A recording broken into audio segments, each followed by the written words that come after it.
Welcome to our video discussion. Today, we're diving into the fascinating world of evolution. We'll explore its evidence, understand the role of natural selection, and see how fossil records, comparative anatomy, and genetic information provide proof of evolution.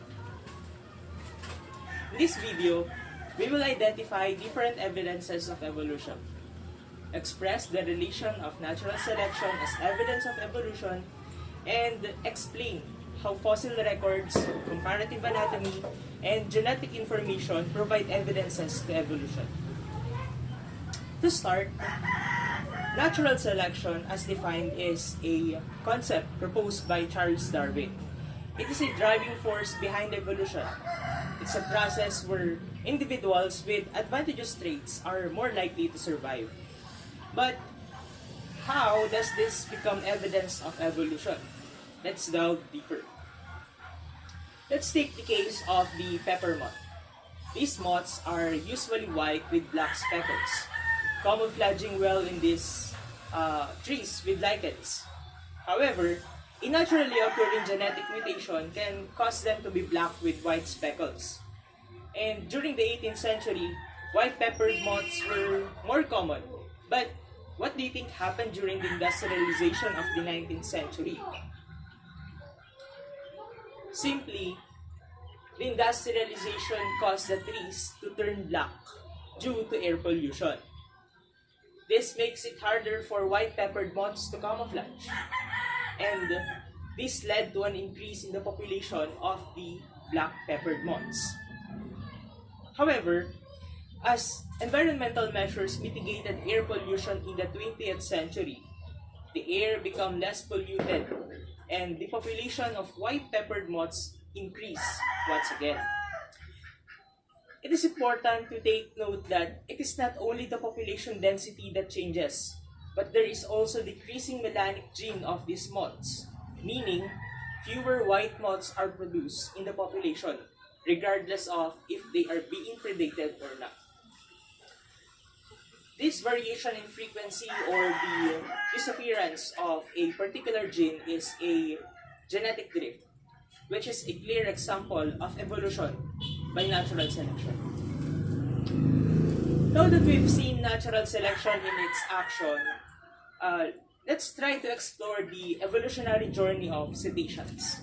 Cetaceans is a family of aquatic mammals that includes whales, porpoises, and dolphins.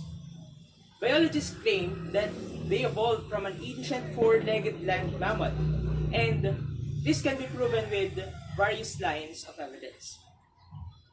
Let's start with the field of comparative anatomy. This field studies the differences and similarities between organisms. If you look at a whale, it might resemble a fish, but it has some distinct feature. Unlike fish, whales do not have gills, but instead, they use their lungs to breathe. They don't have a nose, but they have blowholes, which could be a modified mammalian nose. If you look at the skull under the blowholes, it almost looks like a nostril. Let's take a look at these bones of whale flippers. And what do they have in common with other mammals? Simply, they have structures resembling an arm, wrist, hand, and even phalanges inside their flippers. It's also interesting to note that modern whales have a pair of strange bones that have a similar structure to a hind leg. Fossil records provide further evidence. Basilosaurid whales, an extinct species known from multiple well-preserved skeletons, had nostrils in the middle of their heads, and unlike modern whales, they also had small hind legs and hips. Another species, the Myacetus, had more visible hind legs and hands where the phalanges are more visible. The teeth, middle ear bone, and bulb behind the jaw of Myacetus match those of Basilosaurid, implying that Myacetus is an ancestor of modern whales. This information further solidifies that whales were land creatures before they become aquatic.